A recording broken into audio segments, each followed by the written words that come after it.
Hello mga kadadiyo ko, si tatay pala andito ngayon kasi kagabi hinanap ko siya.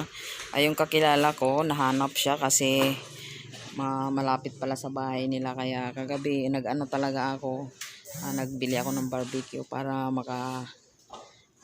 mayroon akong pang-ulam. Ang naano ko, kung pwede mahanap to si tatay, pinakita ko yung video ko sa kanya. So ngayong umaga, nandito siya sa bahay.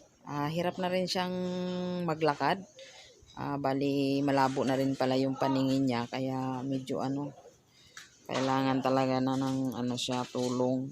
Nilapit niya ngayon sa akin is sabi ko bibigyan kita ng kunting tulong doon sa binigay ni Ma'am Lisilan sa akin na tulong sa mga ginagawa ko sa mga adhikain ko. So aabutan ko sana siyang pangkain. So ngayon ang hinihiling niya na lang hindi pangkain kundi pang ECG niya kasi hirap na daw siyang huminga. Kailangan na siyang ma-ECG at saka malaman kung ano yung dapat na gamot na iti-take niya. Ayan si tatay oh. Ayan. Tingin ka nga tay.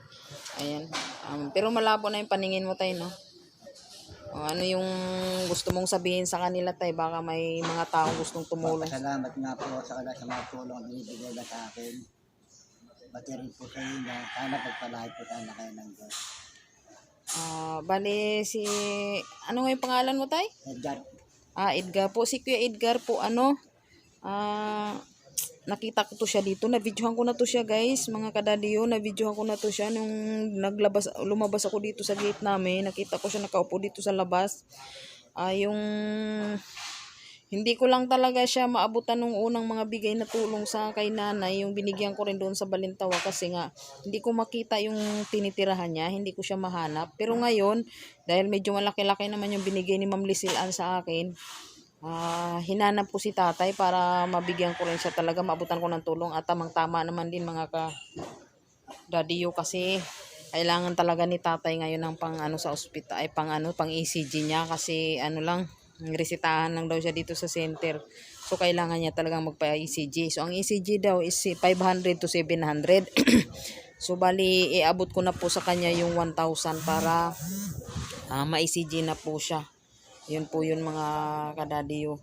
Kaya sa mga may puso dyan na mabuti at saka maluwag naman sa buhay na gustong tumulong kay tatay, pwede nyo pong ipaabot sa akin at makakarating po yan kay tatay. Bali mamaya po pagkatapos ko po siyang bigyan ng pang-ECG niya, bibili din po ako ng siguro pagkain niya, kunting pagkain para sa kanya. Bali pagka-uwi ko na siguro galing mamalingki kasi mamamalingki pa ako Meron man po nagpapakain sa akin kahit may nagpapakain po sa'yo ngayon. yung mabibigay po sa akin, sila na po nagluluto, pinapakain po sa akin. Pinapakain sa'yo. So yung pang-ECG mo lang talaga yung kailangan mo ngayon tay, at saka yung mga gamot pambili mo. Sige, yung unahin muna natin tay is yung pang-ECG mo, no? Bibigyan kita ngayon ng 1,000 doon sa pera ni Ma'am Lisilan. Kaya magpasalamat tayo kay Ma'am Lisilan na binigyan niya talaga ako ng support. Binigyan niya ako ng ganung halaga para siguro makarating din sa'yo at makatulong sa gamot sa pagpa-ECG mo, at saka sana makabili din tayo ng kunting gamot para sa'yo. Kasi sa pagkain naman may mga nag-aabot na sa'yo. Lang po, paminsan-minsan lang. Paminsan-minsan. Sige. Sige tay, kasi kung halimbawa may mga makapanood dito sa video natin, may magbigay ng tulong, hirap ka bang huminga? Po, parang hinihingal. Hinihingal? Sige po tay. Sa mga manunood natin dyan, sa mga makapanood sa video na to, sana pa-share naman po para marami pong maantig na puso at may gustong tumulong kay tatay. Pwede niyo pong iparating sa akin at sigurado po ako na makakarating po kay tatay. Maraming salamat po sa inyo lahat, and God bless. More blessing po sa inyo. Salamat po sa inyo. Sana po pagpalahan po tayo ng Diyos.